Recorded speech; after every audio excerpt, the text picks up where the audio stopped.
শ্রাবণ ধারায় এত চেনা কি খুঁজে পাও যা আমার মাঝে নেই, এক বিন্দু পরিমাণও আমার সরল রেখা চিন্তাধারায় আড়াআড়ি করে দাও।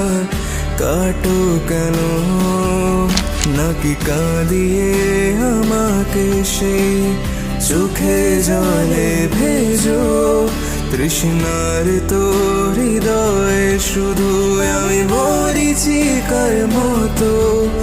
তবে তাই যদি হয় করি না কো ভয়, জানি আধায় রাত ঘনিয়ে হবে সূর্যোদয়। আমি ভেবে নিলাম তুমি সেই লাল গোলাপ, যারে নিরন্তরে